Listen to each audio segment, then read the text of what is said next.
It's election day. We finally made it April 28th, and we are ready to go. If you haven't gotten out to vote, vote right now. But if you're wondering, hey, what are the predictions for the election today? Will the NDP disappear? Who knows? Let's do our predictions now on Bakes on Things. Let's go.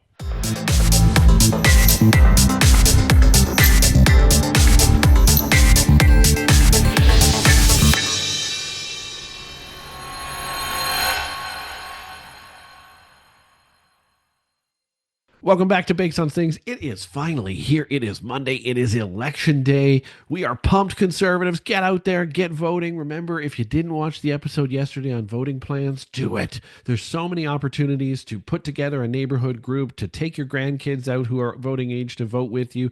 Make it an outing, make it a thing. Families, your voting age kids, make it happen. Let's do this. It is voting day. The only way you make a change in Canada today is if you vote now. We know that the polls will close locally at 9 p.m. tonight, wherever you are. There are some that are different, so make sure you check your local polling stations because not everything's 9 p.m. your local time. But most of them are, and you've got lots of time today. But again, that time runs out really quickly. If you're at work, encourage your coworkers to vote. Make sure you take some time to get out there and vote. Okay, that's my voting message today. Let's get into the predictions. We are going to have some fun with this today.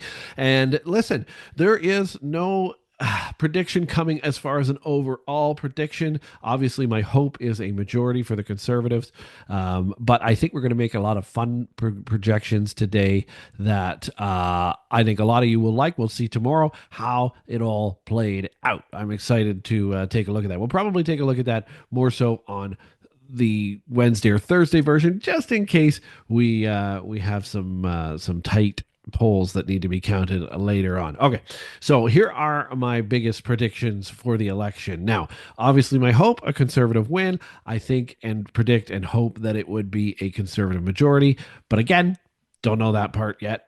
We really have had a lot of variety of information that have hit our airwaves this year.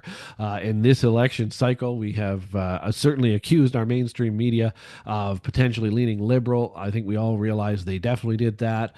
Did the polls do so too? That's my first prediction today. My prediction is that the polls were wrong. Now, when I say that, I'm not saying that the polls were so drastically wrong that it's a conservative majority. I certainly hope that's the correct answer. But the reality, I think, is that we're going to find that the numbers that the polls gave us just weren't accurate at all. And I think part of the reason the polls are tightening so closely over Saturday and Sunday is because they don't want to be wrong. So if you make it a tie, you can't really be wrong. You can be like, well, we knew it was close. I mean, they can say all the crap they want leading up to the election day. This is where you can influence the public, right? Because 2 weeks ago, the election might have nobody's going to. I mean, they might accuse you of election interference, but the reality is nobody was voting then. So they could say whatever they want. And they could say the Conservatives have a 50-point lead or the Liberals have a 50-point lead. It didn't matter. They could say whatever they wanted based on the money they were taking in. Then what your strategy is as you get closer, as you get to Friday, Saturday, Sunday before the election, make it tighter. Make it so that it's a virtual tie. Then you can't be really that wrong, can you? If it's a virtual tie. The games that they've played here are super hilarious because they're so see-through. They're so see-through. All the major polls that we knew were paid by the Liberals or others or interest groups or whatever it was are now tightening to a tie. That's not because necessarily that the Conservatives are completely catching up. They've probably overtaken them. What was probably happening here is this now says, hey, you can't call us liars. You can't say we were that wrong. We were calling a tie on Sunday. So the polls will be wrong. The polls will be wrong. I don't know in which way or how much, but that's my first prediction. The polls will be proven that they were wrong, and there's a whole polling side of this that needs to be looked at and addressed going into the future. My next prediction is Atlantic Canada. I think Atlantic Canada will have more blue than they expect. Everybody expects this to be a red wash out in Atlantic Canada, and I think our Atlantic Canada folks are going to be the first ones where results are coming in, and I think we are going to see a difference. Now, do I think necessarily it's going to be a conservative over majority in the Atlantic candidate? I don't know. It's really hard to say. There are certain groups out there that are saying yes, absolutely, this is going to happen in Atlantic Canada. The groundswell of fishermen and others that don't answer polls are is dramatic, and I hope that's true. And if you're a fisherman watching this, get out and vote. You could be our heroes this election cycle. But the reality is, there is a liberal history out east as well. So we'll see what happens. I don't think it'll be a liberal wash. I don't think they will win every seat in Atlantic Canada like some have predicted. I think you will start to see some shifts toward conservative, hopefully a lot of shift toward conservative. So Atlantic Canada will be interesting. Quebec, we love you. Listen, the reality is vote conservative. The conservatives actually love Quebec. Anna Poilievre's from there, basically. That's where she immigrated to. Pierre speaks French fluently with his kids. That's the first language they chose to teach their son, because they feel like he can pick up in English anytime, but they found it really important for him to speak fluent French. My family did the same thing. My kids are both fluent in French. I'm not, unfortunately. I would love to have been, but that's part of why I did it with the boys, is because I wanted to make sure that that was the case. Again, big time started that early. Anyway, the love for Quebec is there. Habs, wish we were doing better in this series, but yeah, it is what it is. What a year for the Habs, regardless, and a great stepping off point for them. But anyway, this is not about hockey. Quebec, I think, is going to be very tight between the Liberals and the Bloc Québécois.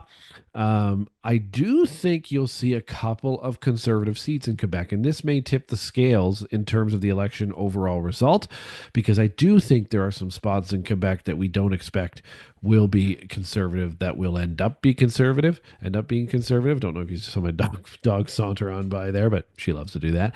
And then as we move into Ontario, it's really going to be about the GTA. Most of Ontario is going to be blue. That's my prediction.